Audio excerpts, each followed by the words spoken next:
చిన్న భవనంలోనే పాఠశాల నిర్వహణ, తరగతులు, వసతి గృహము అక్కడే, సౌకర్యాలు అంతంత మాత్రం.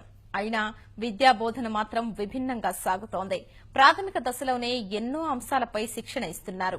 మారుమూల పల్లెల నుంచి వచ్చిన పేద విద్యార్థులు అద్భుత ప్రతిభతో ఔరా అనిపిస్తున్నారు. సివిల్స్ సాధించడమే లక్ష్యంగా ముందుకు సాగుతున్నారు. పశ్చిమ గోదావరి జిల్లా చింతలపూడి సాంఘిక సంక్షేమ గురుకుల పాఠశాల విజయ గాథ ఇదే.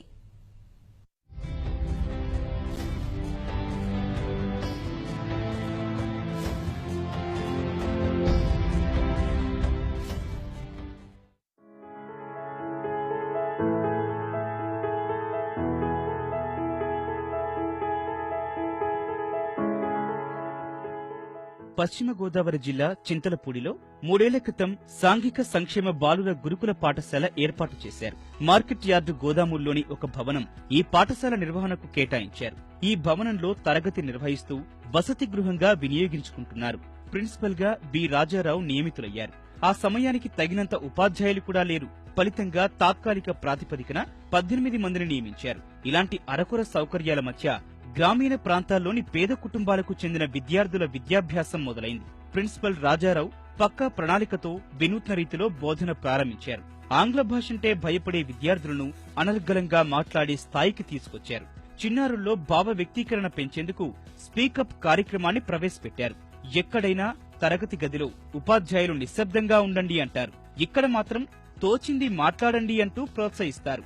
ప్రతి విద్యార్థి తరగతిలో ఉపాధ్యాయుడి అవతారమెత్తాలి. తోటి విద్యార్థులకు పాఠం చెప్పాలి. ఇలా ప్రతి తరగతిలో పాఠాలను విద్యార్థులే బోధిస్తారు.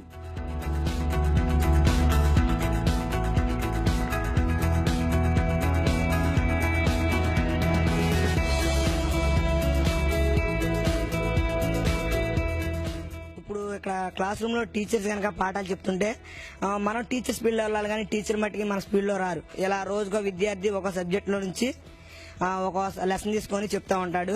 దీనివల్ల ఏంటంటే పిల్లల్లో మన ఫ్రెండ్గా చెప్పేదని ఏమన్నా డౌట్స్ వచ్చినా క్లారిఫై చేసుకుంటారు. స్పీకప్ ప్రోగ్రామ్ అంటే ఇప్పుడు స్టూడెంట్స్ అనేవారు వాళ్ళకి వాళ్ళు టీచింగ్ లెసన్స్ చెప్పుకుంటే వాళ్ళకి అర్థం అవుతుంది. సొంతంగా మన ఫ్రెండ్స్ ని అడిగి చక్కగా తెలుసుకోవచ్చు.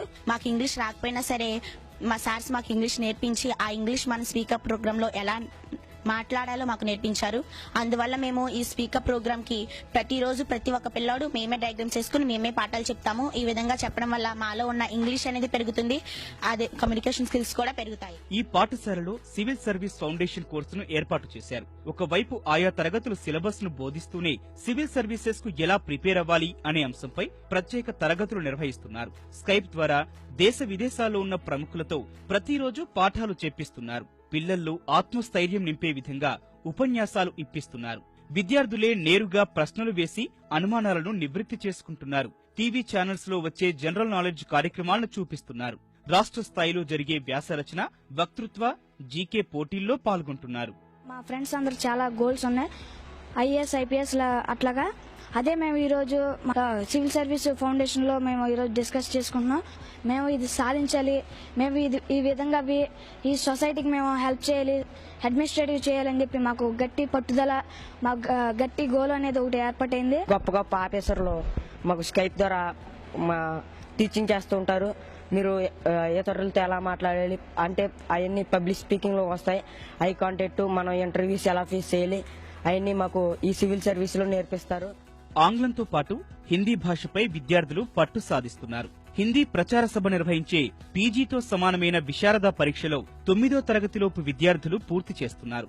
మ్యాథ్స్ మ్యాజిక్ ప్రోగ్రాం పేరుతో లెక్కల్లో ప్రతిభ పెంచే విధంగా కార్యక్రమాలు చేపట్టారు. ఈ ఏడాది నుంచి ఐఐటి ఫౌండేషన్ కోర్సును రూపొందిస్తున్నారు. హిందీ భాష నేర్చుకుంటే ఇతర రాష్ట్రాల్లో మన భాషను బాగా మాట్లాడగలం. తర్వాత ఇవన్నీ మనం చేయడం వల్ల మనకి ఫ్యూచర్ లో అంటే మనకి ఏదన్నా జాబ్ అవకాశాలు వచ్చే అవకాశాలు కూడా ఉంటాయి. విశాఖపట్నంలో అబాకస్ క్యాంప్ జరిగింది, దాంట్లో నేను స్టేట్ ఫస్ట్ వచ్చాను. ఎందుకు వచ్చానంటే మా సార్లు నాకు ఇచ్చిన ఇన్స్పిరేషన్ వల్ల నేను స్టేట్ ఫస్ట్ రాగలిగాను. గురుకుల పాఠశాలల్లో చదువుకుని ఉన్నత స్థానాల్లో ఉన్న వారి ఫ్లెక్సీలు, ఫోటోలు తరగతి గదుల్లో పెట్టారు. విద్యార్థుల కెరియర్ లక్ష్యం అనుగుణంగా దుస్తులిస్తున్నారు. పోలీసు అధికారి అవ్వాలనుకుంటే కాకి దుస్తులు, వైద్యులు అవ్వాలనుకునే వారికి తెల్లని దుస్తులు ఇస్తారు. ప్రతి క్షణం వారి లక్ష్యాలను గుర్తు తెచ్చే విధంగా ఏకరూప దుస్తులు డిజైన్ చేశారు. ఒక పాఠశాలలో ఇన్ని కార్యక్రమాలు అమలు చేయాలంటే లక్షలు ఖర్చవుతాయని, ఇక్కడ మాత్రం సాధ్యమైనంత తక్కువ వ్యయంతోనే పాఠశాల నిర్వహిస్తున్నామని ప్రిన్సిపల్ చెబుతున్నారు.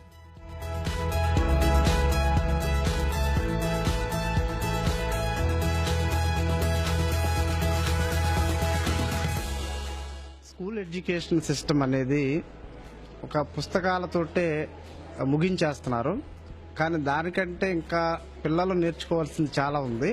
బుక్కిష్ నాలెడ్జి వరకు పరిమితం కాకుండా పిల్లలు ప్రపంచాన్ని తెలుసుకునేటటువంటి స్థాయిలో ఉన్నారు కాబట్టి అలాంటి ఎడ్యుకేషన్ పిల్లలకు ఇవ్వాలనే ఉద్దేశంతో, కమ్యూనికేషన్ స్కిల్స్ని డెవలప్ చేయాలనే ఉద్దేశంతో, అదేవిధంగా వాళ్లకు ఉన్నటువంటి డ్రీమ్స్ ఏవైతే ఉన్నాయో ఆ డ్రీమ్స్ని ఇప్పుడే అబ్దుల్ కలాం గారు చెప్పినట్లు ఆ డ్రీమ్స్ వాళ్ళ నిద్రపోకుండా చేయాలనే ఉద్దేశంతో డ్రీమ్ ప్రాజెక్ట్ అని పెట్టడం జరిగింది. ఉత్తమ ఉపాధ్యాయుడు ఒక్కడుంటే చాలు, సమాజానికి ఉత్తమ పౌరులను ఎంతో మందిని అందివచ్చని ఈ గురుకుల పాఠశాల నిరూపించే విధంగా ముందుకు సాగుతోంది.